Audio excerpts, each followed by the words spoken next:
Assalamu alaikum, everyone.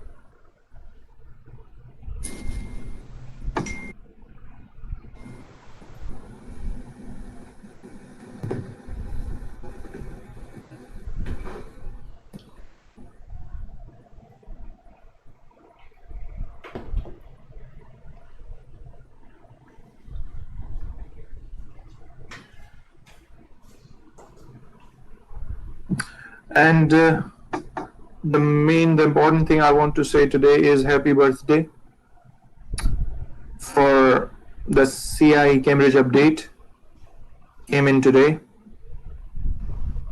You all will be saved. Most of the students in unka grade, they have lowered the grade, but in this way, it's going to be adjusted. So I'm hoping for a good result. Yes, what you need to do is um, there is a link forwarded to you guys that how can you ask for the predicted grade for you. So do follow the instructions and ask for what is the predicted grade for you, which they have sent, which the school has sent, and do share that grade with me, because the thing which is observed is that the grades which are sent by the teachers are actually regulated by the head office or maybe the institute itself, branch maybe, or campus, or could be anywhere, before it is forwarded to British Council. So try to ask for the predicted grade and do share it with me. Okay. Okay. Now, let's move on to our topic. कहाँ गया वो बच्चा? One of the student. Okay, he's not in. He's not in. Okay, no problem. I'll share it with him.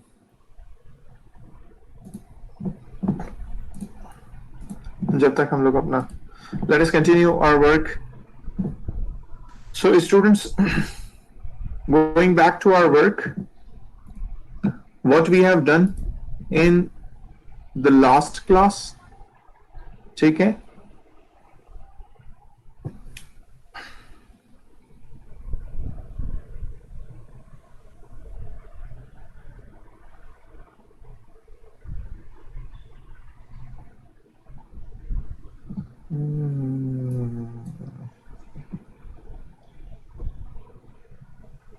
अच्छा जी, it's not showing up.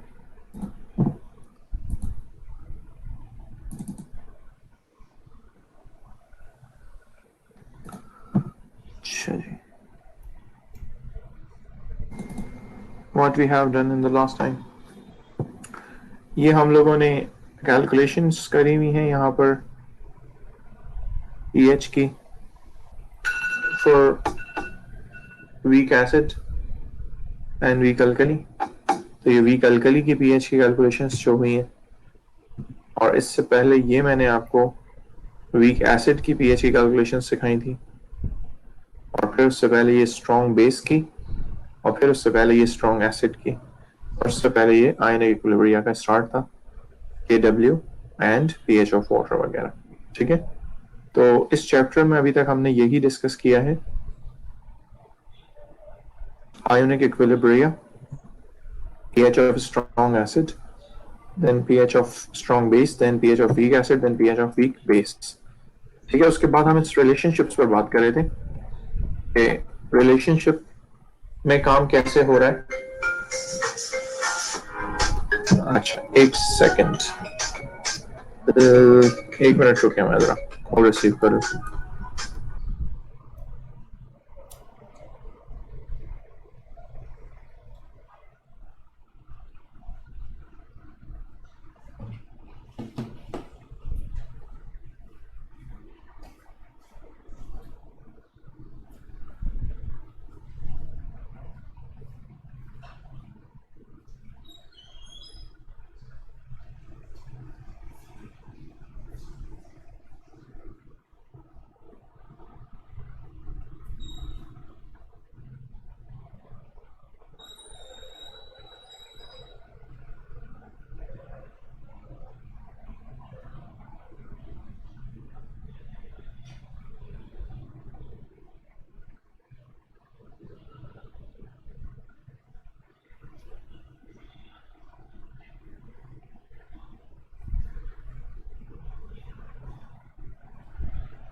Ji students, तो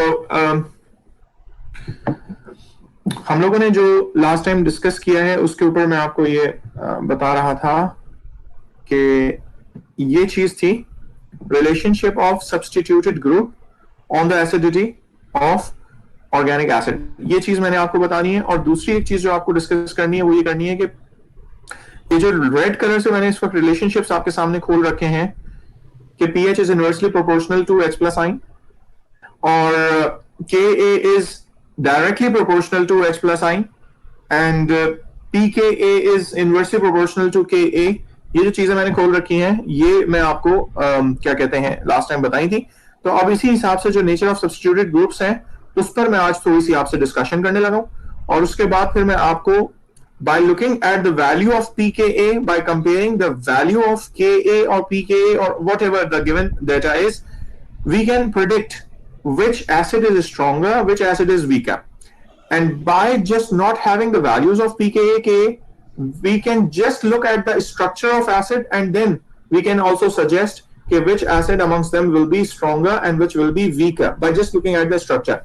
So this is my objective for today's class. Okay, let us continue with this now. Relationship of substituted group on the acidity of organic acid. ये चीज से मैं continue करने लगा हूं। Sir ये आपने स्टार्ट करा दिया था मेरे ख्याल से। अच्छा, मेरे पास एक्चुअली जो इस वक्त लेक्चर दिख रहा है ना वो पेंट में मेरे पास यहाँ तक आया हुआ है। सही है, ये this is the last thing, ये सेकंड लास्ट है और ये लास्ट थिंग है जो मुझे दिख रही है। और उसके सर बाद आपने मुझे पढ़ा दिया था ये इलेक्ट्रोनेगेटिव सीरीज वगैरह होती है ना इसके अंदर, आपने वो सब सर आप डाइकार्बोक्सिलिक एसिड तक पढ़ा दिया था आपने। बेटा एक एक करके बताओ क्या कह रहे हो, मुझे बीच में से आवाज कट गई है, जरा दोबारा बोलोगे? सर आपने 3 स्ट्रक्चर्स बना के समझा दिया था ये। Should be।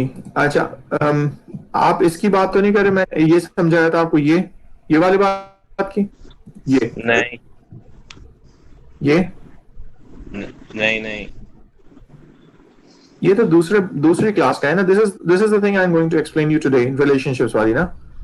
और उस इंडिकेटर वाला टॉपिक शुरू करूंगा। तो पहले ये रिलेशन, ये वाली चीज मैंने समझाई है आपको, ये वाली, ये एसिड का स्ट्रक्चर देख के हम कैसे बताते हैं कि वो वीक है स्ट्रॉन्ग है? नहीं, यही पढ़ाया था। यही पढ़ाया था।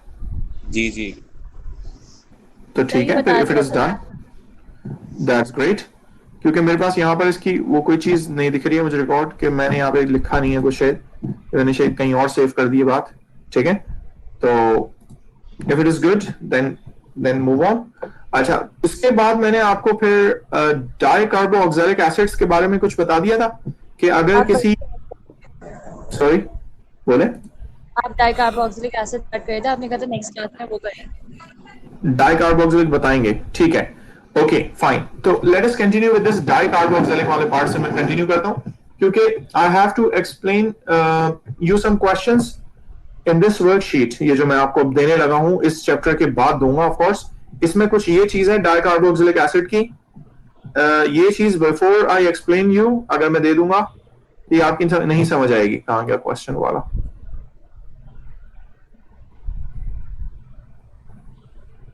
ये भी आपको मैंने समझा दिया था क्वेश्चन, ये क्वेश्चन करवाया था मैंने आपको? नो सर, नहीं करवाया था, ठीक है। तो मैं अभी इस क्वेश्चन को भी टेक कर लेता हूं, ले लेता हूं और फिर ये डाइकार्बोक्सिलिक वाली कुछ चीजें ना ये भी समझा देता हूं। तो पहले मैं आपको ये के वैल्यू से और पीके वैल्यू से आपको जो स्ट्रेंथ बताई थी मैं उस पर जाता हूं और फिर ये इस पे चीजें हम लोग पहले डिस्कस कर ले। देखिए भाई, आप सबसे पहले ये समझ लें कि ये जो हमारे पास एसिड होता है, एसिड में हम लोगों ने पढ़ा है कि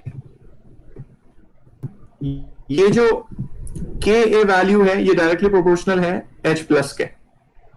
ठीक है, यानी कि जितना H प्लस बड़ा होगा उतनी के ए की वैल्यू बड़ी होगी और के ए की वैल्यू जितनी बड़ी होगी उतना पीएच कम होगी क्योंकि H प्लस से ये पीएच इनवर्सली प्रोपोर्शनल है। ठीक है, तो वी कैन से कि पीएच से, ये बात मैं यहां पे लिख देता हूं,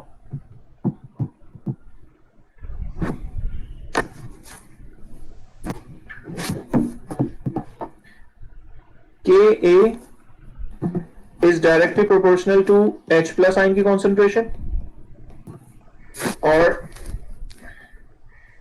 pH is inversely proportional H plus ion की concentration. So we can say Ka is inversely proportional to pH. ठीक है. और चौथी चीज अगर मैं pKa की बात करूं तो pKa का फॉर्मूला क्या बताया था? pKa का फॉर्मूला ये था, pKa is the negative log of Ka. इसका मतलब ये हो गया कि pKa भी Ka से इनवर्सली प्रोपोर्शनल है. तो अगर तो pKa Ka से इनवर्सली है और Ka pH से इनवर्सली है, तो इसका मतलब है pKa से pH डायरेक्टली प्रोपोर्शनल हो जाएगी. ठीक है. तो ये चीज है जो आपको समझानी है कि pKa से pH डायरेक्टली अगर प्रोपोर्शनल है तो यूं समझो कि इसका मतलब क्या हुआ. इसका मतलब ये हो गया कि अगर तो मेरे पास pKa 1 है, फॉर एग्जाम्पल में करके समझाता हूं ये कहानी. फॉर एग्जाम्पल pKa अगर 1 है, ठीक है, तो फॉर एग्जाम्पल मैं कहता हूं इसकी जो pH होगी वो होगी फॉर एग्जाम्पल 2. फॉर एग्जाम्पल अगर मैं pKa को 2 कर दूं तो pH क्या हो जाएगी? ऑफ कोर्स बढ़ जाएगी. तो 2.9 फॉर एग्जाम्पल कह देता हूं. तो अगर मैं आपसे कहूं कि जितनी छोटी वैल्यू ऑफ pKa होगी उतनी pH छोटी होगी, और pH छोटी का मतलब स्ट्रॉन्ग एसिड. ठीक है. तो smaller the pKa value stronger the acid is. ठीक है.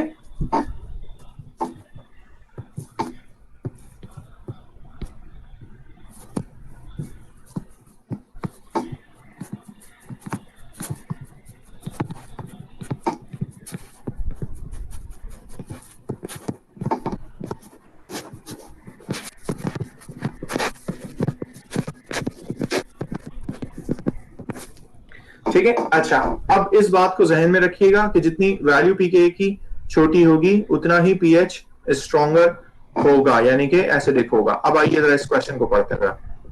ये क्वेश्चन देखिए. वो कहता है इथेनोइक एसिड किसे कहते हैं? इथेनोइक एसिड के बारे में बताइए. आपने बता दिया इथेनोइक एसिड क्या है. ठीक है. इथेनोइक एसिड का और pKa वैल्यू उसने क्या है दी हुई है. pKa की इथेनोइक एसिड की वैल्यू दी हुई है 4.8. सही. एडिशंस कर देता हूं.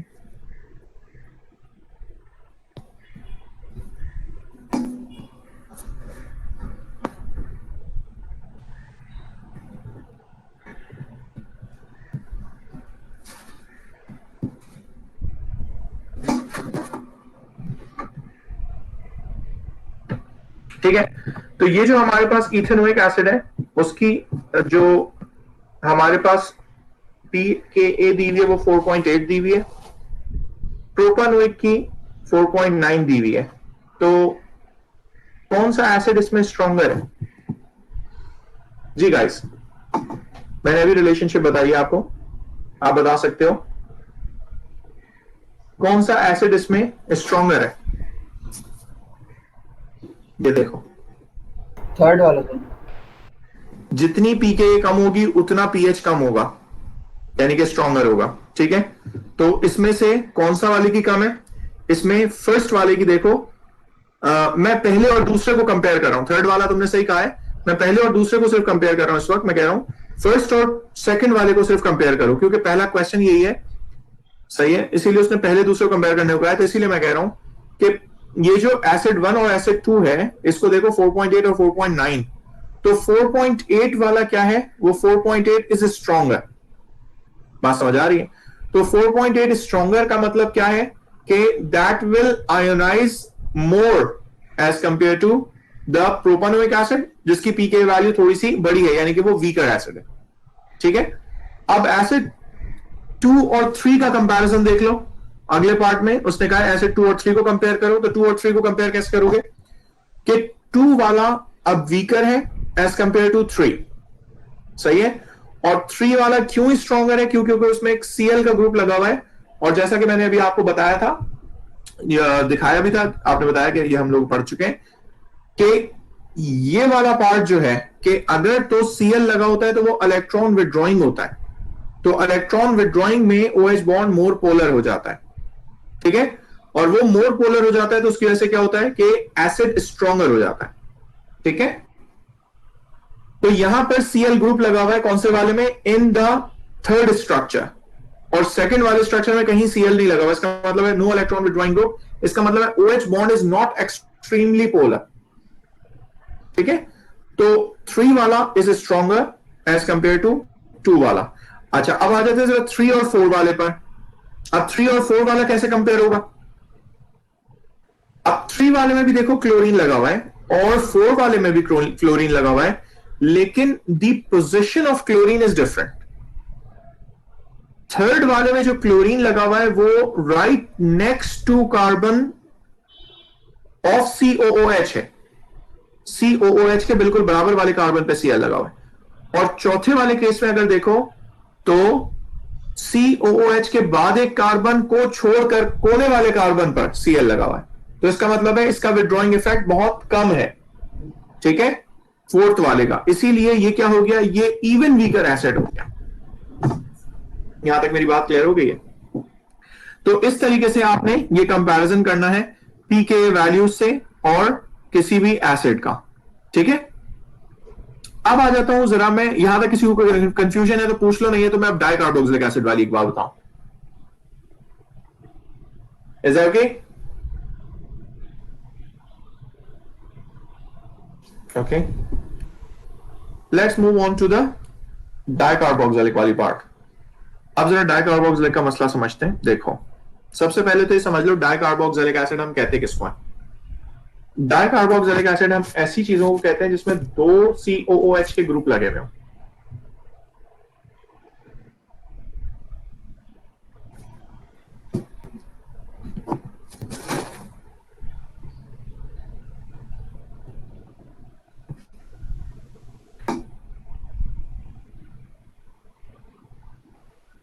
यार याद तो मुझे आ गया कि मैंने तुम्हें डाइकार्बोक्सिलिक का स्ट्रक्चर बनवा के छोड़ा था, लेकिन वो कहां बना दिया है ये नहीं याद आ रहा।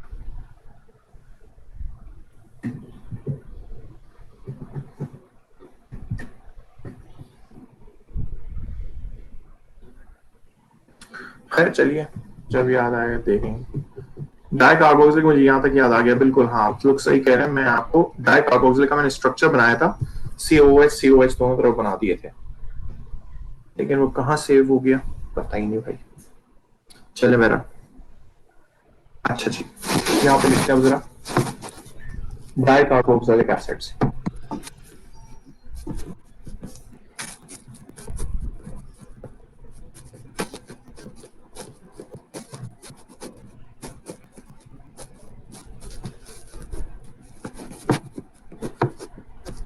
डाइकार्बोक्सिलिक एसिड्स में सबसे पहले तो ये हम बता दें कि जाहिर है कार्बोक्सिलिक एसिड है तो इसका मतलब है COOH का ग्रुप है, तो COOH का ग्रुप होगा तो वो किस तरीके से होगा, वो C डबल बॉन्ड O के साथ OH होगा। और जाहिर है डाइकार्बोक्सिलिक की बात की, इसका मतलब है इसमें दूसरा भी एक और COH का ग्रुप है, तो ये CO और ये OH का ग्रुप होगा। अब ये बीच में कितने कार्बन है, इट डजंट रियली मैटर, कितने भी कार्बन हो। फॉर एग्जांपल मैं यहाँ पे भी एक कार्बन ही ले लेता हूं, फॉर एग्जांपल तो CH2 ले लेता हूं मैं, लेकिन यहाँ पर number of carbons can be different, यहाँ पे 2 3 4 कितने भी कार्बन हो सकते हैं, ठीक है। तो यहाँ पर मैं इसको ब्रैकेट में करके सिर्फ यूं लिख देता हूं कि ये N हो सकते हैं, ठीक है, N could be 1 2 3 could be any, right. अब इस डाइकार्बोक्सिलिक एसिड में कितने एसिड ग्रुप हैं, इसमें 2 एसिड के ग्रुप हैं। अब अगर मैं आपसे कहूं कि इसमें से एक एक करके H निकलेगा दोनों ग्रुप में से, ठीक है, तो एक एक करके जो H निकलता है उसमें पहला जो H निकलता है वो क्वाइट रैपिडली निकलता है, लेकिन दूसरा वाला जो H निकलता है वो बहुत मुश्किल से निकलता है। अब रीजन क्या है इसका, सही है, रीजन क्या है, आइए अब इसका पहले पॉइंट मेंशन करूं, उसका रीजन समझाता हूं। First, H plus lost from this structure is easy, giving a lower pKa value. Lower pKa value का मतलब क्या है कि आसानी से निकल रहा है, मतलब स्ट्रॉन्ग एसिड की तरफ इसकी मतलब रुझान है। और second H plus removal, second H plus removal is very difficult. So larger pKa value, ठीक है, means weak acid, ठीक है। अच्छा, लोअर pKa वैल्यू का मतलब क्या है? स्ट्रॉन्ग एसिड, ये भी यहां पे लिख लें,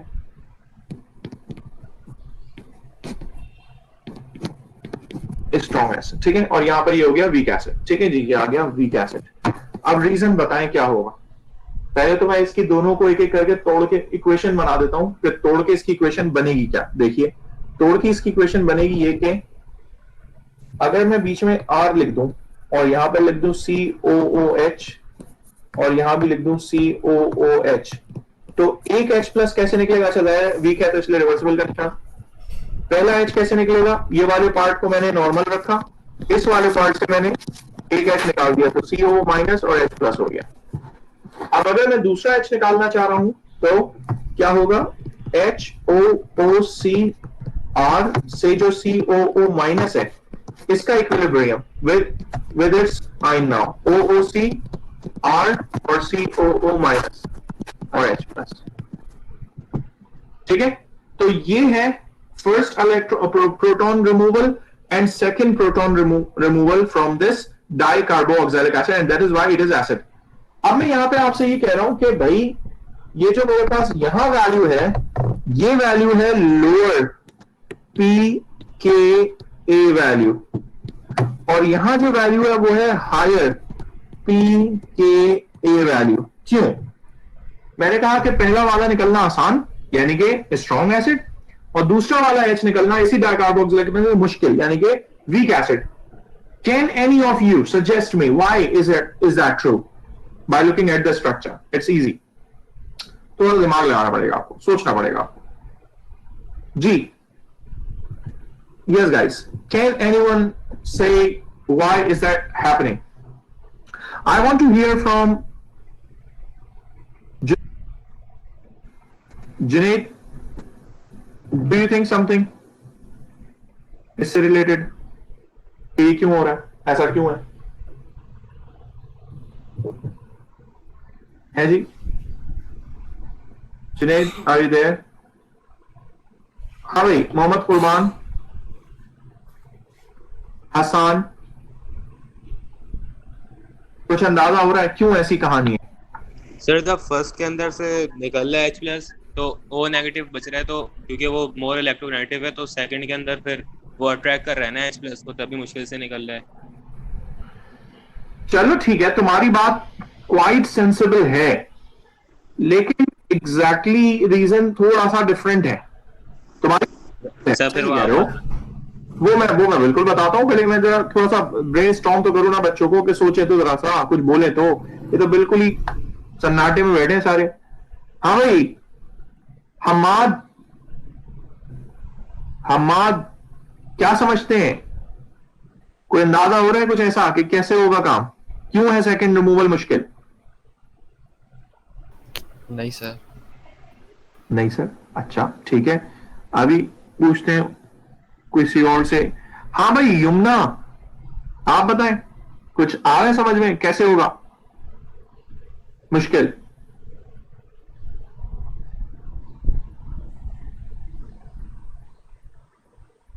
नहीं सर। नहीं आ रहा, अच्छा चलें, खैर हो गई, यानी कि अब डिफिकल्ट, ठीक है। आइए अब जरा समझते हैं।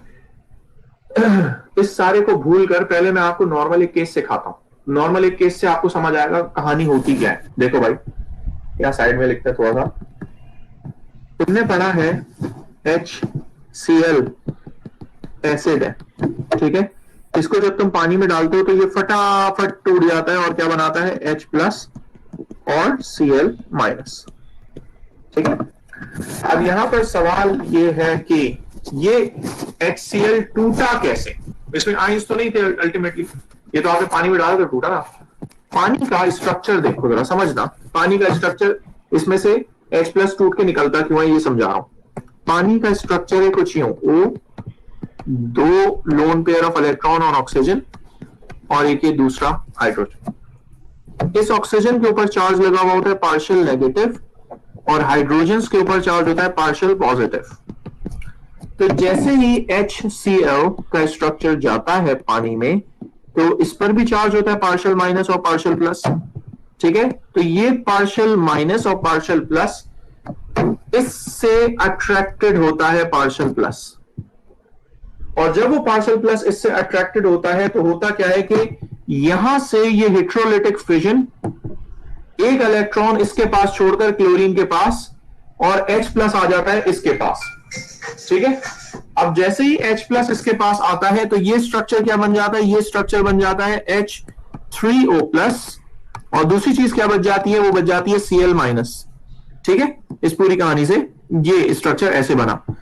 अब याद रहे पानी का कौन सा पार्ट अट्रैक्ट कर रहा है चीज को कि वो H+ लूज करे, पानी का O- अट्रैक्ट कर रहा है, O पार्शियल माइनस जिसे आप कहते हैं, याद रहे पानी का कौन कर रहा है O, और O के ऊपर चार्ज क्या लगा हुआ है, पार्शियल माइनस, ठीक है, वो H+ को अट्रैक्ट कर रहा है। अच्छा अब जरा समझिएगा कि ये जो पहला वाला स्ट्रक्चर यहां पर आया, पहला वाला स्ट्रक्चर कौन सा, ये वाला स्ट्रक्चर जो ऊपर में बना रहा है R के साथ COOH, और पीछे भी इसके लगा हुआ है COOH,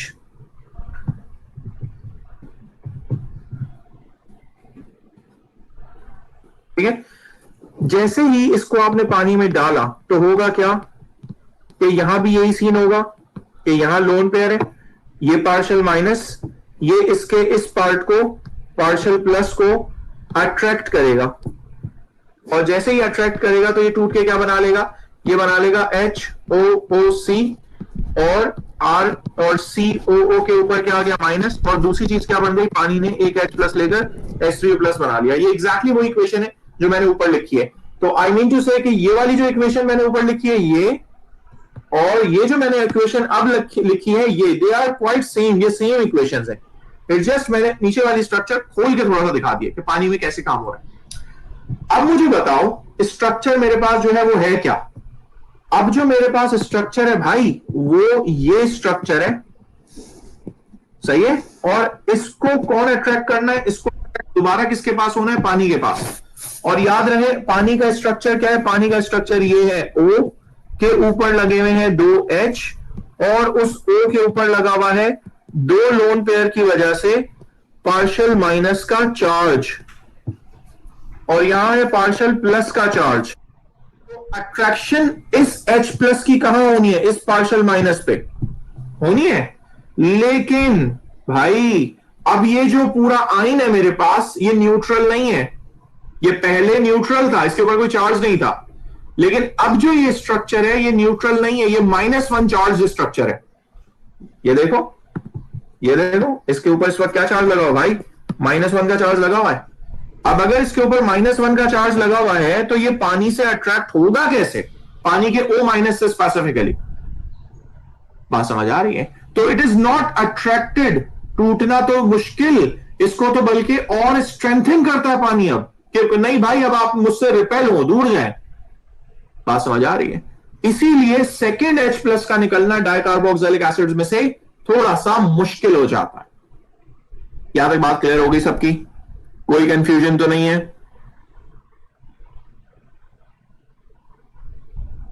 okay, if there is no confusion तो अब आइए जरा, और अब इसका एक कंपैरिजन और समझा रहा हूं, फिर मैं आपको क्वेश्चन दिखाऊंगा।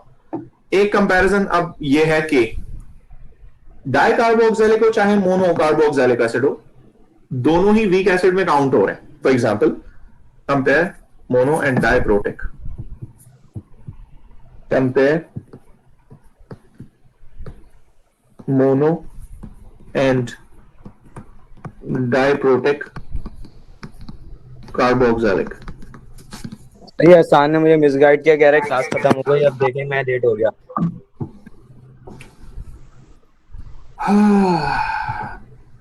गलती इसकी थी सर। कौन था भाई, कौन मिसगाइड हुआ? सर मैं था, ये हसान मोटे ने बोला कि क्लास खत्म हो गया, मैं इसको छोड़ूंगा नहीं। ठीक है बेटा, technical. That is so wonderful to see you guys love birds. नहीं छोड़ना एक दूसरे को। आइए कंटिन्यू करते हैं अपना टॉपिक।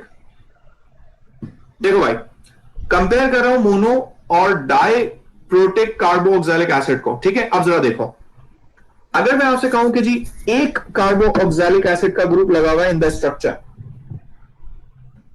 ये देखो आर के साथ एक कार्बोक्सिलिक का स्ट्रक्चर लगा हुआ है, ठीक है? उसके इक्विलिब्रियम को कैसे लिखोगे? ऐसे, RCO OH O माइनस, ठीक है, और H प्लस।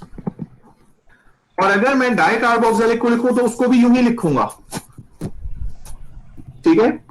R से CO OH लगा हुआ है और CO OH लगा हुआ है, और ये भी टूट रहा है, तो यहां पर एक HOOC ऐसे रहा और दूसरी तरफ वाले को क्या हो गया? COO माइनस और H प्लस हो गया। सही है? अब इस R की जगह अगर मैं सेम ग्रुप लगा दूं दोनों कार्बन, दोनों चीजों में, लाइक फॉर एग्जांपल अगर मैं आपसे कहूं कि ऊपर भी एक कार्बन है, ये देखो मैं इसको हाईलाइट करके लिख देता हूं कि ये जो R है दिस इज एक्चुअली CH3, ठीक है?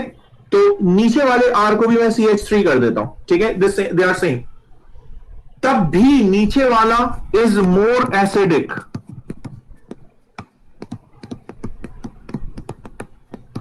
और ऊपर वाला इज लेस एसिडिक।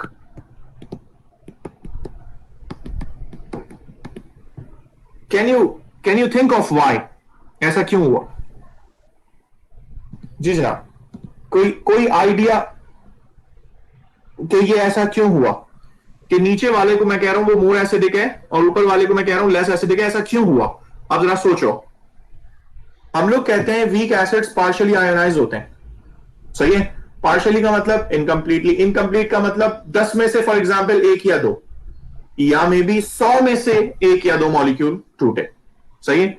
अब सोचो कि प्रोबेबिलिटी क्या है टूटने की? प्रोबेबिलिटी है 100, फॉर एग्जांपल 100 में से दो।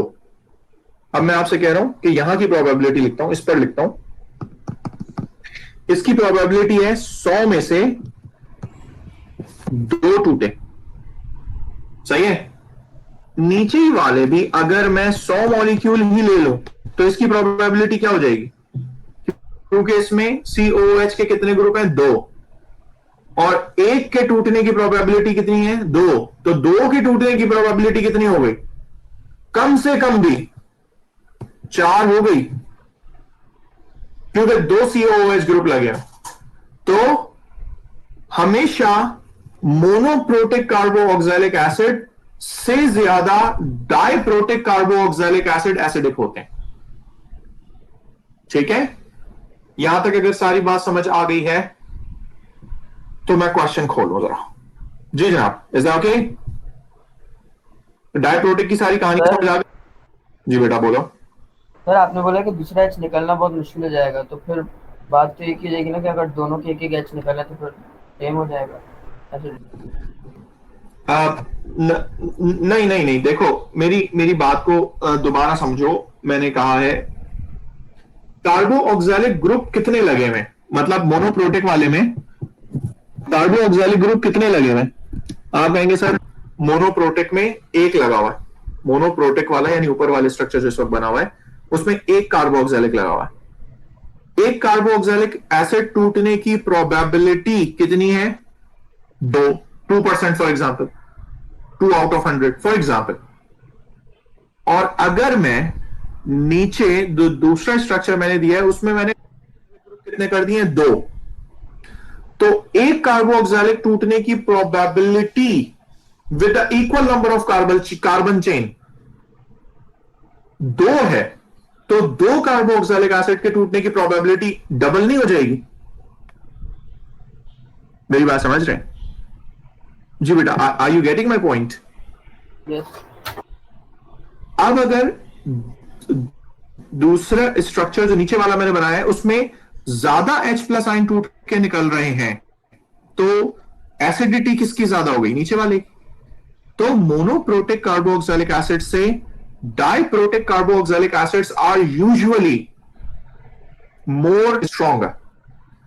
हाँ, फिर अलग है कि वो जो मोनोप्रोटिक एसिड है उसमें अगर आर की कोई ग्रुप ऐसे जुड़े हुए हैं, जैसा कि मैंने अभी बताया, electron withdrawing group, electron donating group जुड़े हुए होते हैं, तो इलेक्ट्रॉन विड्रॉइंग और डोनेटिंग की वजह से अगर उसकी स्ट्रेंथ में फर्क आ रहा है फिर लेकिन dicarboxylic acids are usually stronger than monoprotic carboxylic acid. ठीक है, अच्छा जी, अगर यहां तक बात सबकी समझिए तो मैं अपना एक क्वेश्चन जो पास पेपर से आपको कराना था वो खोलता हूं आपके सामने, और अब आप मुझे कंपेयर करके बताएं। ये रहा question and I want you guys to answer.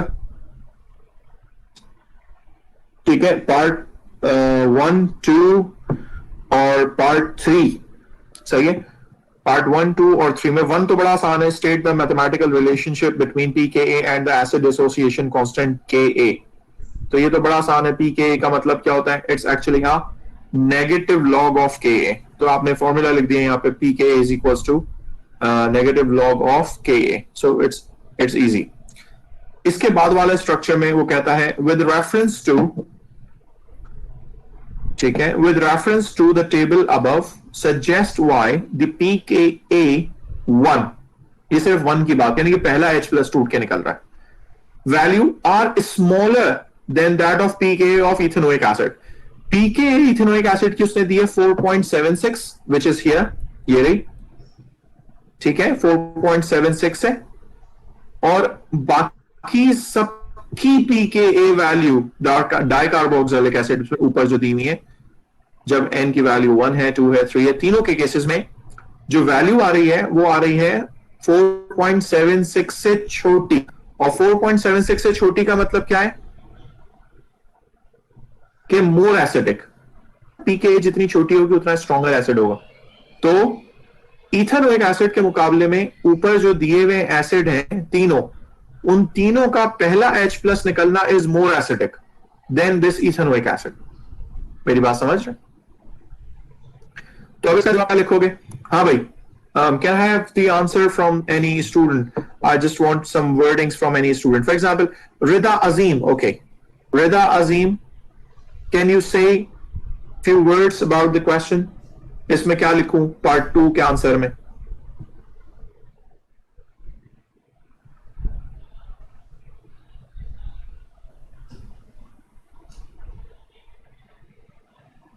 है भाई, कहां गए? सन्नाटा। हाँ भाई, Sarfaraz Ahmed, can you say something as we have just said? Part 2 के आंसर में क्या लिखोगे?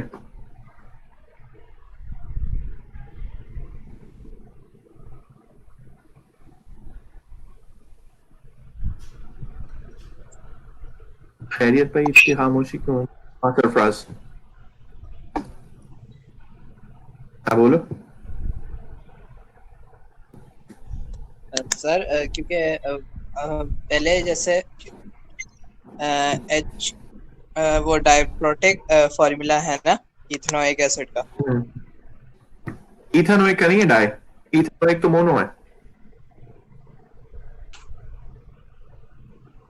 इथेनोइक तो मोनो है, ऊपर के सारे जो दिए हुए वो डाई है। सही है। तो मोनोप्रोटिक जो है इथेनोइक एसिड, उसमें से कितने H+ निकलने की प्रोबेबिलिटी है?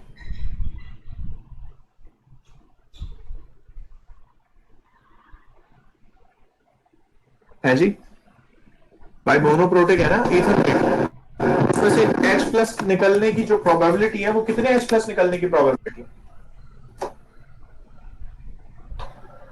शायद 1। और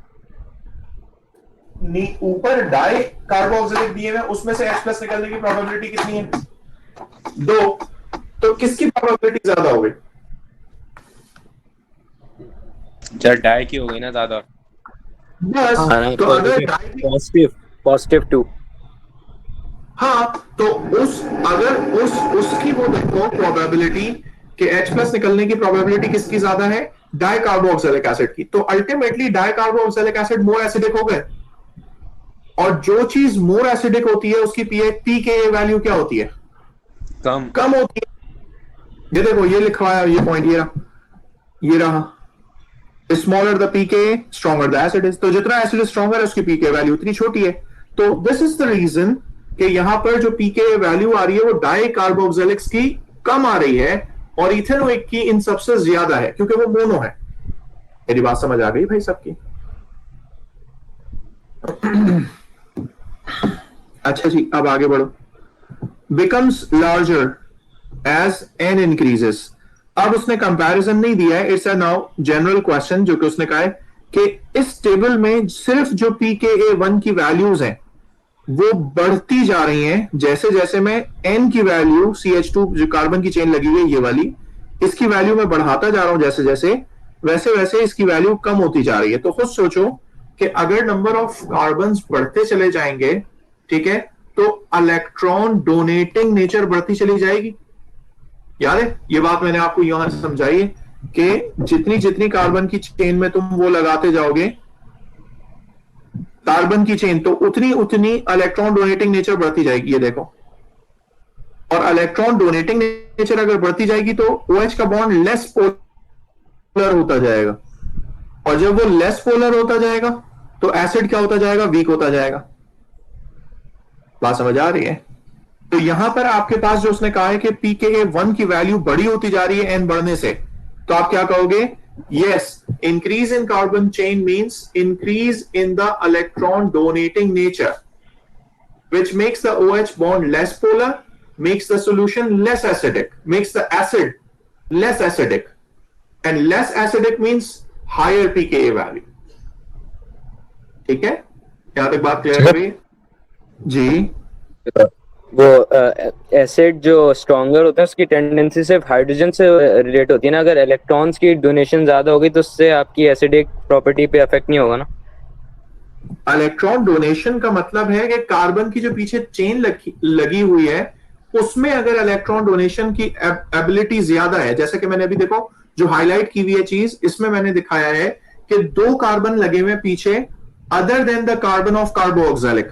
तो जब लॉन्ग कार्बन की चेन लगी हुई होती है तो इलेक्ट्रॉन की डोनेटिंग टेंडेंसी ज्यादा हो जाती है, और डोनेटिंग टेंडेंसी का मतलब यह है कि OH का जो बॉन्ड है वो ओरिजिनली जितना पोलर है उससे कम पोलर हो जाएगा। क्यों? क्योंकि सोचो ऑक्सीजन को तो इलेक्ट्रॉन हाइड्रोजन से खींचने हैं ना, लेकिन यहां पर तो उल्टा इलेक्ट्रॉन हाइड्रोजन की तरफ जा रहे हैं, तो वो बॉन्ड टूटना तो और मुश्किल हो जाएगा। क्यों? क्योंकि it is an equal sharing ना।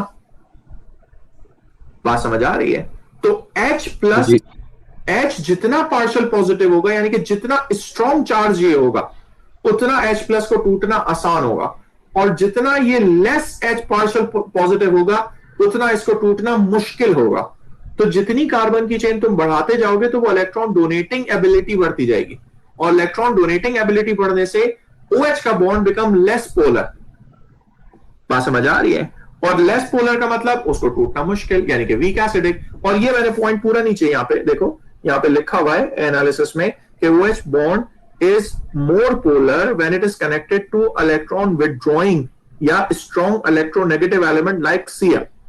So the acid becomes stronger as H plus ion is easy to break, whereas carbon chain is electron donating, which makes the bond of OH less polar, and acid becomes weaker since H plus ion is difficult to break. Is that clear? सबकी समझ आ गई ना ये बात? Yes. Okay. Now अब मैं ये तीसरे पार्ट का आंसर करवा रहा हूं और मेरा ये टॉपिक खत्म। Suggest why all the pKa2 values in the table above are larger than the pKa of ethanoic acid. अब इसका मतलब एनालिसिस के पॉइंट से ये हो गया कि वो जो दूसरा H प्लस टूटना है डाइकार्बोक्सिलिक एसिड्स में वो मुश्किल है कंपेयर टू इथानोइक का H प्लस टूटना। इसीलिए pKa वैल्यू उन सारे डाइकार्बोक्सिलिक की देखो ज्यादा है, इसका मतलब वीकर टूटना मुश्किल का मतलब वीकर एसिडिक, तो सेकंड H प्लस टूटना मुश्किल है इथेनोइक के रेफरेंस में, तो इसमें क्या जवाब लिखोगे? इट्स वेरी इजी नाउ, जो मैंने अभी बात ये समझाई थी यहां पर कि ये रहा,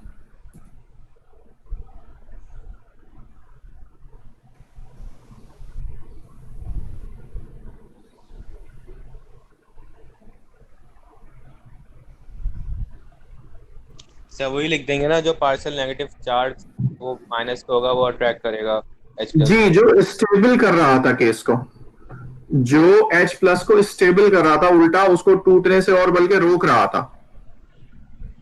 बात समझ आ?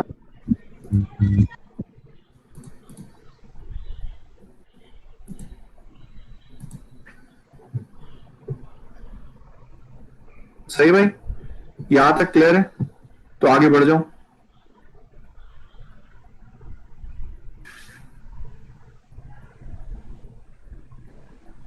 ये रही वो फाइल जो मिस्ड थी।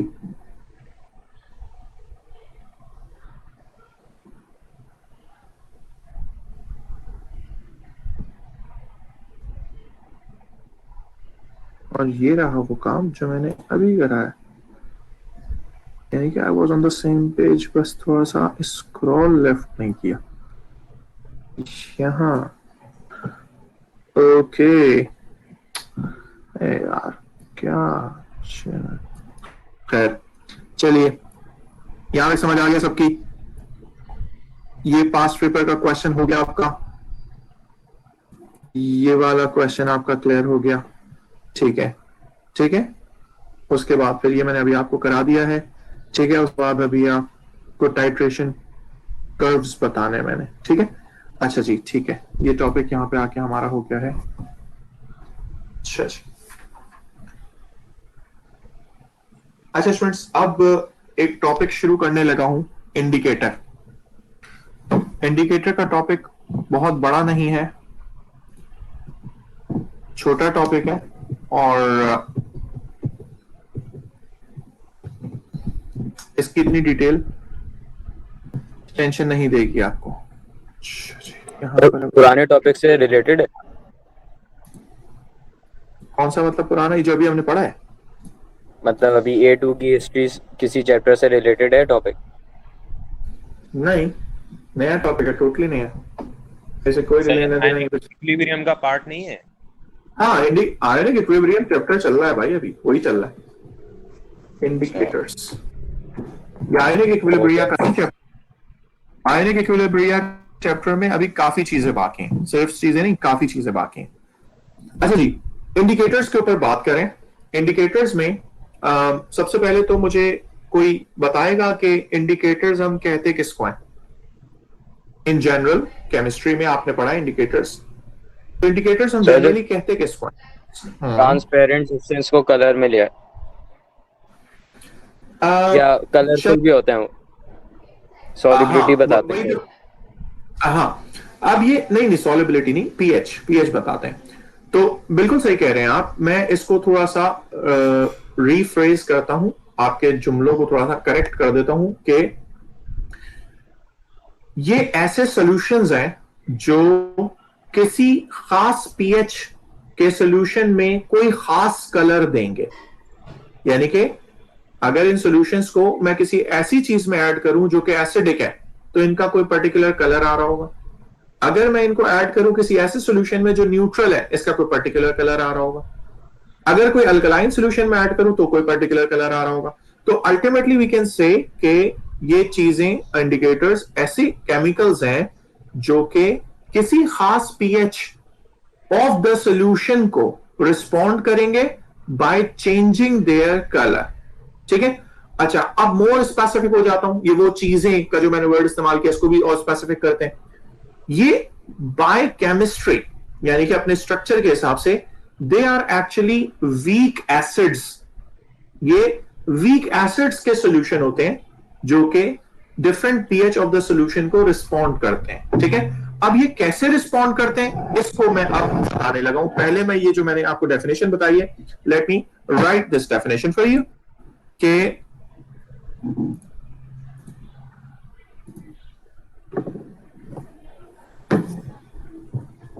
indicators are generally weak organic acids that change their color according to the pH of the solution. Okay? अच्छा, अब वो सोल्यूशन में जो ये कलर चेंज दे रहे हैं, ये भी क्यों दे रहे हैं? क्योंकि इनका कोई खास एक मसला है। अब वो खास क्या मसला है, आइए जरा मैं लिखता हूं यहां पर। अगर मैं आपसे कह रहा हूं कि ये वीक ऑर्गेनिक एसिड्स हैं, अब जरा एक बात मेरी गौर से समझना, अगर ये वीक ऑर्गेनिक एसिड्स हैं, और याद रहे आपको मैंने वीक ऑर्गेनिक एसिड्स के बारे में आपको कुछ काम यूं सिखाया है कि वीक ऑर्गेनिक एसिड मतलब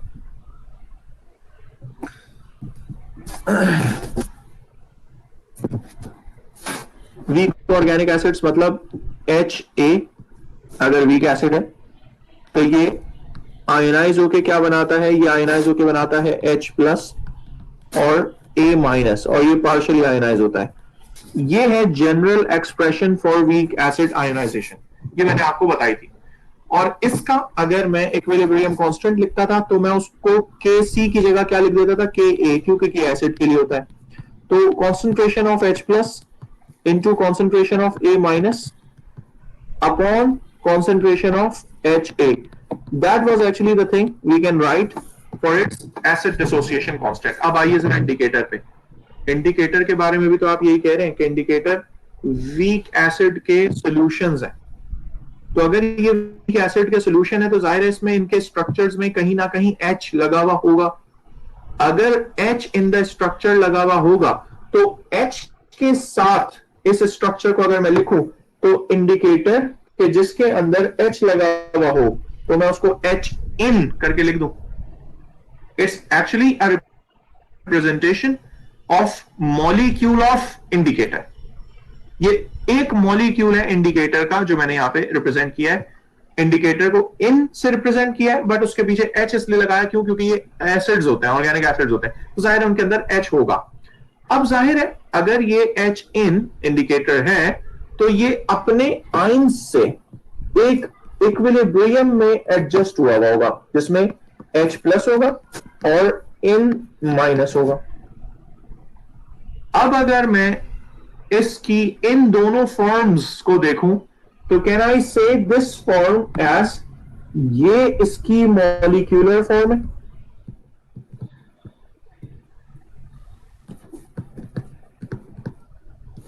और इन माइनस इसकी आयोनिक फॉर्म है। अब हमने पढ़ा है कि इंडिकेटर कलर भी चेंज देता है, तो इंडिकेटर कलर चेंज कैसे देगा अभी सब समझा रहा हूं, बट अभी सिर्फ लिख लिख के बता रहा हूं कि क्या कहा है। मॉलिक्यूलर फॉर्म का कलर हमें जब मिलेगा जब एसिडिक सॉल्यूशन होगा। तो एसिडिक कलर इसका किसकी वजह से आएगा, इसकी वजह से, और अल्कलाइन कलर हमारा किसकी वजह से आएगा, इसकी वजह से। कैसे आएगा अब बताता हूँ, और से समझिएगा। देखें इंडिकेटर था H in, ठीक है, उसका कोई खास कलर था अपने इक्विलिब्रियम में, जब वो नॉर्मल इक्विलिब्रियम में था। फॉर एग्जांपल मैं मिथाइल ऑरेंज की एग्जांपल लिख दूं यहाँ पर। तो फॉर एग्जांपल मेरे पास एक indicator methyl orange, methyl orange, ठीक है। अब मिथाइल ऑरेंज की कहानी कुछ यूं है कि मिथाइल ऑरेंज अगर इस पूरे इक्विलिब्रियम में होगा, ठीक है, तो इक्विलिब्रियम, पूरे इक्विलिब्रियम का मतलब है सेंटर में कहीं इक्विलिब्रियम पे होगा, तो वो अपना कलर देगा ऑरेंज। और अगर मैं उसे एसिडिक चीज में डाल दूं तो उसका कलर क्या हो जाता है, रेड। और अगर मैं उसे अल्कलाइन चीज में डाल दूं तो उसका कलर क्या हो जाता है, येलो, ठीक है। और याद रहे रेड और येलो को ही मैं कंबाइन करूं तो ये ऑरेंज कलर बनता है। ये दोनों कलर ऐसे बनते हैं। अब आइए जरा इस पे कहानी समझते हैं कि ये हमने कैसे जस्टिफाई किया कि येलो कलर आ रहा है, ऑरेंज कलर आ रहा है, रेड कलर, ये कैसे हुआ। आइए जरा आप जरा समझते हैं। देखो मैंने आपसे कहा कि इंडिकेटर अपने खुद के इक्विलिब्रियम में मतलब स्टे कर रहा होता है। तो इक्विलिब्रियम का मतलब क्या है अपना इसका, वो ये है कि H in is in equilibrium with its H plus and in minus, ठीक है। और ये उठा के आपने पूरी चीज कहां डाल दी, ये उठा के आपने पूरी चीज डाल दी ऐसे सॉल्यूशन में कि जिसके अंदर क्या भरा हुआ था, एसिड, यानी कि उसके अंदर क्या चीज ज्यादा थी, उसके अंदर H प्लस आयन ज्यादा थे, सही है। अब मुझे बताओ ये जो इंडिकेटर आपने उसमें डाला, इस इंडिकेटर का जो अपना खुद का इक्विलिब्रियम सेट हुआ था और ये इस वक्त ऑरेंज कलर मुझे दे रहा था, ऑरेंज कलर मुझे दिख रहा था इस इक्विलिब्रियम सेट पर। जैसे ही मैंने इसको किस में डाला, इस सॉल्यूशन में डाला जिसमें H प्लस ज्यादा है, तो इसका इक्विलिब्रियम डिस्टर्ब हो गया। कैसे डिस्टर्ब हुआ, अच्छा इसको मैं यहां से रेज करके नीचे लिख देता हूं। ये ओरिजिनली क्या था, ये ओरिजिनली ऑरेंज कलर का था इक्विलिब्रियम में। इसका इक्विलिब्रियम कैसे डिस्टर्ब हुआ कि सर जैसे ही आपने इसमें ये डाला है तो इसके H प्लस आयन समझो फ्रॉम द सॉल्यूशन के H प्लस आयन मिलकर H प्लस आयन ज्यादा हो गए, और जब H प्लस आयन ज्यादा हो जाएंगे तो इक्विलिब्रियम किस तरफ शिफ्ट करने लगेगा, according to the Le Chatelier principle इस तरफ शिफ्ट करने लगेगा। इसका मतलब है H इन ज्यादा से ज्यादा बन रहा होगा। अगर H इन ज्यादा से ज्यादा बन रहा होगा तो H इन का कलर क्या पढ़ के आए हैं, रेड। तो ये हमें सॉल्यूशन क्या शो करना शुरू कर देगा, रेड कलर, ठीक है। और इसी चीज को अगर मैं यूं कहूं कि मैंने इसे किसी ऐसे सॉल्यूशन में डाला, ये इंडिकेटर अपने ओन उसमें था, फॉर एग्जांपल H इन अपने इक्विलिब्रियम में था H प्लस और इन माइनस से, और इसको उठा के मैंने डाल दिया किसमें, इसको उठा के मैंने डाल दिया ऐसे सॉल्यूशन में जिसमें क्या भरा हुआ था, इसमें भरी हुई थी एल्कली या अल्कलाइन सॉल्यूशन था। एल्कली का मतलब इसमें कौन सा आयन ज्यादा है, इसमें OH माइनस वाला आयन ज्यादा था। अब जब OH माइनस वाला आयन ज्यादा होगा तो समझो जो चीज इंडिकेटर का इक्विलिब्रियम आपने उठा के उसमें डाला, तो इसका ये H प्लस वाला पार्ट वो OH माइनस क्या कर लेगा, खाना शुरू कर देगा, न्यूट्रलाइज करना शुरू कर देगा, तो इसकी कॉन्सेंट्रेशन क्या हो जाएगी, कम, ठीक है। अगर इसकी कॉन्सेंट्रेशन कम हो गई तो इक्विलिब्रियम किस तरफ मूव करना शुरू हो जाएगा, टुवर्ड्स राइट, और टुवर्ड्स राइट मूव करना शुरू हो जाएगा तो हमें इसकी ये चीज की कॉन्सेंट्रेशन क्या दिखेगी, बढ़ती हुई।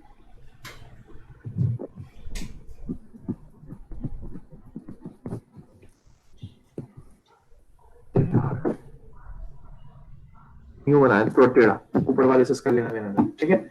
इसकी कॉन्सेंट्रेशन बढ़ेगी तो यू कैन सी कि इसका कलर हमें क्या दिख रहा है, इन माइनस का येलो। तो इसका मतलब है ये हमें कौन सा कलर दे रहा होगा, येलो।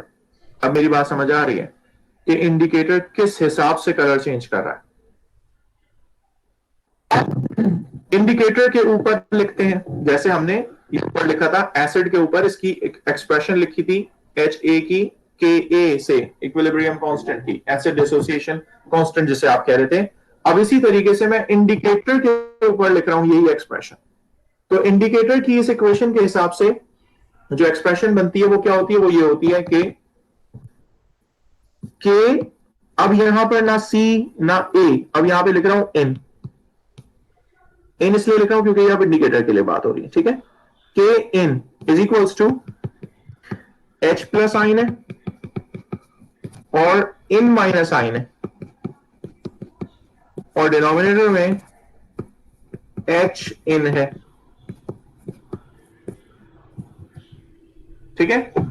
अब याद रहे कि ऑरेंज कलर इसका कब है, जब इस इन माइनस और H इन की जो रेशियो है वो एक पर्टिकुलर है, सही है।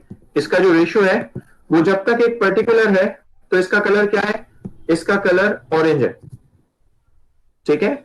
अगर मैं H प्लस की कॉन्सेंट्रेशन कम करना शुरू कर दूं तो क्या होना शुरू हो जाएगा, न्यूमरेटर की वैल्यू N इन माइनस के सेंस में बढ़ना शुरू हो जाएगी।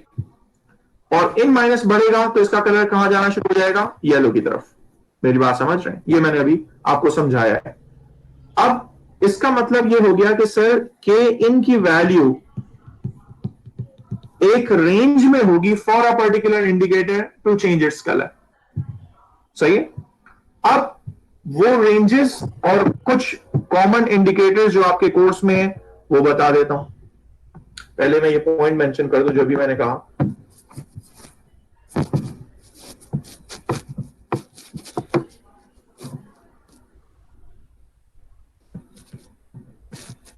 Change in the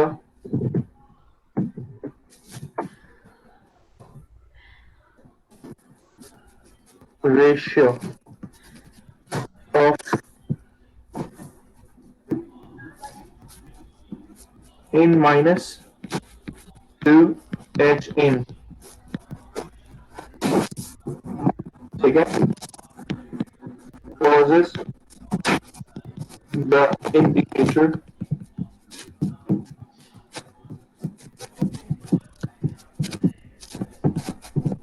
to change its color। अब इसका मतलब यह है कि every particular indicator has a range of k in value कि जिसकी वजह से वो अपना कलर चेंज करेगा। अब आपके कोर्स में जो जो के इन वैल्यू के हिसाब से कलर चेंज और इंडिकेटर्स हैं मैं वो आपको लिखवा रहा हूं, यहाँ पे बता रहा हूं वो क्या है, वो देख लीजिए।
यहाँ पर पहले नंबर पे हम लिख देते हैं इंडिकेटर्स।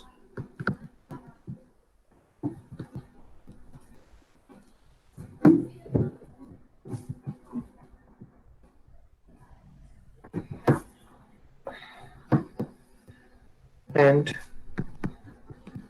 pH रेंज जो उनकी कलर चेंज किया, यहाँ पर उनका एसिडिक कलर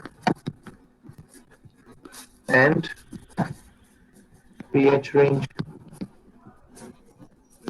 इनका alkaline colour and pH range.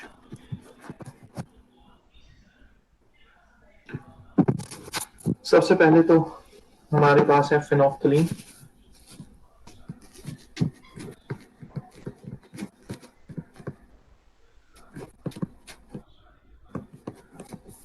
Phenolphthalein की जो रेंज ऑफ पीएच है जिसमें वो कलर चेंज करता है वो है 10 और 8। ठीक है, इसका मतलब ये हो गया कि एसिडिक कलर उसका है कलरलेस और वो किस रेंज तक रहेगा? वो रहेगा 1 से लेकर 8 तक। और अल्कलाइन कलर इसका है पिंक और ये कब से कब तक रहेगा? ये रहेगा 10 से लेकर के 14 तक। दूसरा इंडिकेटर आपके पास है मिथाइल ऑरेंज, और मिथाइल ऑरेंज का चेंज ऑफ कलर है 3 to 5, यानी कि इसका जो रेड कलर है वो pH 1 से 3 तक रहता है और इसका जो येलो कलर है वो 5 to 14 में है। एक इंडिकेटर है ब्रोमो थाइमोल, इसकी जो रेंज है वो है 6.5 से 7.5 तक। यानी कि इसका जो येलो कलर है which is it's acidic colour वो है 1 से लेकर 6.5 तक, और अल्कलाइन कलर इसका है ब्लू विच इज 7.5 से लेकर 40। ठीक है, तो ये हमारे पास है इंडिकेटर्स के टॉपिक में सारी कहानी। ठीक है, अच्छा जी, यहां तक कोई डिफिकल्टी है, कोई बात नहीं समझ आई है तो मुझसे पूछ सकते हो। This is actually all what we have said about this indicator so far. सही भाई, कोई कंफ्यूजन तो नहीं है? ठीक है, अब हम लोग आते हैं एक छोटे से पॉइंट पर, और वो छोटा सा पॉइंट ये है कि आपने तो एएस में O3 में जो एक वर्ड पढ़ा है न्यूट्रलाइजेशन। न्यूट्रलाइजेशन किसके दरमियान होती है? एसिड की न्यूट्रलाइजेशन अल्कली से होती है, या वाइस वर्सा, अल्कली की न्यूट्रलाइजेशन एसिड से होती है। उसमें ही चाहिए होते हैं ना आपको इंडिकेटर। तो इंडिकेटर किस पर्पस के लिए चाहिए होते हैं? जी जनाब। सर न्यूट्रलाइजेशन पॉइंट के लिए पता करने के लिए। हाँ, पता करने के लिए कि अब इसमें जो वर्ड है ना वो थोड़ा सा मसले वाला ये है कि न्यूट्रलाइजेशन पॉइंट एक वर्ड है और एक वर्ड है एंड पॉइंट। न्यूट्रलाइजेशन पॉइंट और एंड पॉइंट में डिफरेंस है। देखने को या सुनने को ये वर्ड बिल्कुल ऐसे लगते हैं जैसे एक ही बात हो रही है यार, एंड पॉइंट का मतलब वही न्यूट्रलाइजेशन नहीं, लेकिन इसमें थोड़ा सा फर्क है। और फर्क क्या है मैं आपको अभी इस इंडिकेटर्स आपके सामने जो मैंने टॉपिक पूरा डिस्कस किया है इसके सामने रख के आपको वो फर्क समझा रहा हूं। देखो, नॉर्मल प्रोसीजर टाइट्रेशन का ये है कि आप कॉनिकल फ्लास्क में फॉर एग्जांपल एसिड ले लिया आपने, फिर आपने उसमें 2 ड्रॉप इंडिकेटर गिराया और फिर आपने उसे ब्यूरेट से अल्कली वर्सेस टाइट्रेट करना शुरू कर दिया।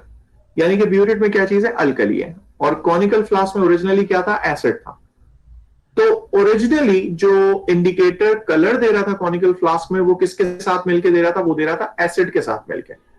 ठीक है, और वो वॉल्यूम जो मैं कॉनिकल फ्लास्क में ले रहा हूं वो यूजुअली हम लोग पाइपेट से 25 सेंटीमीटर क्यूब लेते हैं। ठीक है, अच्छा अब मैं आपसे पूछूं कि एंड पॉइंट कहां है या कहां एंड पॉइंट आया, तो आप लोगों का क्या जवाब होता है या क्या बताया जाता है उसमें? सर ब्यूरेट की ये रीडिंग है जो एंड पॉइंट की रीडिंग है। यानी कि लाइक फॉर एग्जांपल अज्यूम कर रहा हूं रीडिंग 36.90 फॉर एग्जांपल। अगर मैं आपसे पूछूं एंड पॉइंट कहां आया तो आपका जवाब क्या होगा? सर pH 7 पर। क्या ये कहेंगे या ये कहते हैं कि सर 36.90 पर हमारा एंड पॉइंट आ गया? मेरी बात समझ रहे हैं? तो it is not the neutralisation point, rather it is the end point. सही है, और एंड पॉइंट किसे शो करता है? एंड पॉइंट सिर्फ इस चीज को शो करता है कि कितना amount of acid is actually neutralised with कितना amount of alkali from the burette. इसको रिप्रेजेंट करता है end point, which may not be at pH 7। इस एंड पॉइंट पर pH 7 नहीं भी हो सकती, हो भी सकती है, नहीं भी हो सकती। अब जो नहीं भी हो सकती है का एलिमेंट है ना, इसको डिस्कस कर रहा हूं। अब मुझे बताओ एएस में तुमने बहुत प्रैक्टिकल किए और बहुत प्रैक्टिकल में जो most common indicator you have used was phenolphthalein और मिथाइल ऑरेंज। ठीक है, अच्छा अब मुझे बताओ methyl orange for example, methyl orange अपना कलर चेंज दे रहा है। पहले आपने उसे किसी एसिड में डाला, वो हो गया रेड, फिर आपने उसमें अल्कली डालनी शुरू करी और अल्कली जैसे जैसे आप डाल रहे हैं तो वो क्या होना शुरू हो जाएगा? न्यूट्रलाइज होना शुरू हो जाएगा। जैसे जैसे वो न्यूट्रलाइज होता रहेगा वो अपना कलर चेंज नहीं करेगा अनटिल एंड अनलेस के पूरा एसिड यूज्ड अप हो जाए। Once the whole acid is used up, तो एक ड्रॉप भी अगर अल्कली का अब एक्स्ट्रा गिरेगा फ्रॉम द ब्यूरेट तो वो इंडिकेटर के साथ मिलकर कलर चेंज दे देगा। सही है ना यहां तक की बात? अब ये जो कलर चेंज मुझे इस वक्त दिख रहा है जब मेरी टाइट्रेशन पूरी हो चुकी है, और वो मुझे कलर चेंज क्या दिख रहा है? येलो। क्योंकि आपने अल्कली डाली है ना, तो मिथाइल ऑरेंज क्या हो जाएगा, येलो हो जाएगा। और हम लोग कहते हैं लाइटेस्ट शेड, हल्के से हल्का शेड पे रोक दो, ज्यादा डाल दिया तो वो बेकार है, जाया हो गया।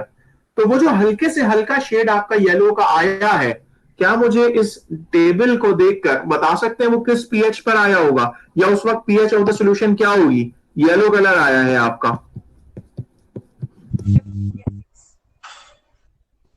क्या दिख रही है पीएच भाई? फ्रॉम द टेबल मैंने हाईलाइट कर दी ना ग्रीन से। येलो कलर किस पीएच पे आया है सर? 5 पर। Is it a neutralisation point? क्या ये 7 है? ना भाई ना, ये नहीं है 7। अब मेरी बात समझ आ रही है? End point is not showing the 7 pH। And point 7 pH या न्यूट्रलाइजेशन पॉइंट नहीं शो करता। And point is just showing the equivalent amount of acid and alkali required to react with each other. This is end point. ये लिखवा भी मैं बिल्कुल लिखूंगा, अभी मैं ये सारी बातें यहाँ पे एक एक बात मैं जो समझाता हूं मैं लिख देता हूं, अभी मैं लिख रहा हूं, ये भी लिखूंगा, अभी रुक जाओ बस समझ लो जरा कॉन्सेप्ट मेरा, उसके बाद मैं लिखता हूं। एंड पॉइंट का मतलब ये हो गया कि and point is not the pH of the solution 7, इसको नहीं कहते एंड पॉइंट। एंड पॉइंट कहते हैं when the equivalent amount has reacted with each other, यानी एसिड और अल्कली का जो इक्विवेलेंट अमाउंट एक दूसरे से रिएक्ट कर गया है, इसको हम लोग कहते हैं एंड पॉइंट। अच्छा अब आइए जरा न्यूट्रलाइजेशन पॉइंट किसे कहते हैं? न्यूट्रलाइजेशन पॉइंट किसे कहते हैं? न्यूट्रलाइजेशन पॉइंट इज 7 pH भाई। अगर pH 7 हो किसी चीज की, उसको हम कहते हैं न्यूट्रल pH। इसीलिए neutralisation point is when the pH is 7, और this pH 7 is not necessarily be there at the titration once completed।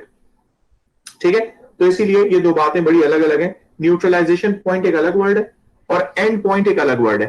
तो अब यहां पर जो मैं आपको दो वर्ड्स लिखवा रहा हूं, ये लिख रहा हूं बल्कि वो लिख रहा हूं, वो ये है कि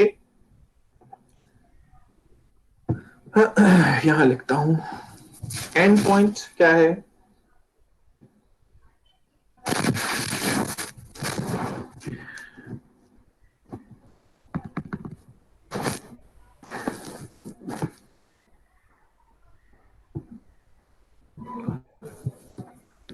end point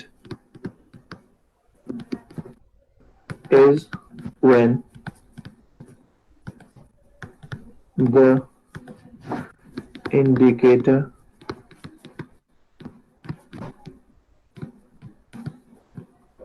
changes its color। End point shows the equivalent amount of acid and alkali required to react with each other। ठीक है, और न्यूट्रलाइजेशन पॉइंट क्या है? Neutralisation point is 7 pH।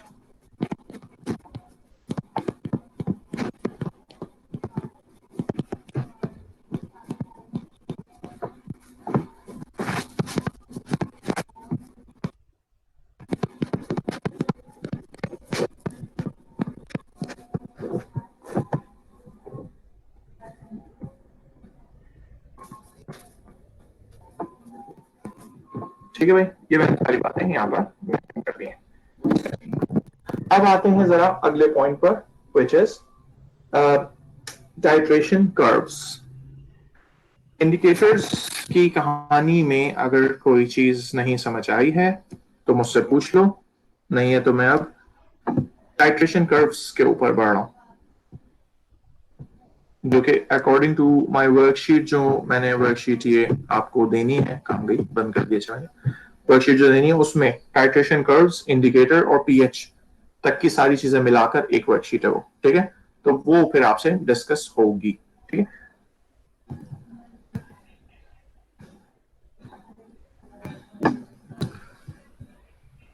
Sir बस आज के लिए टाइट्रेशन कर्व्स बस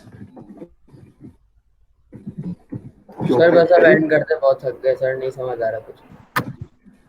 क्या करके थक गए हैं? सर मैं थक के लेट गया बिस्तर पे सर, बस।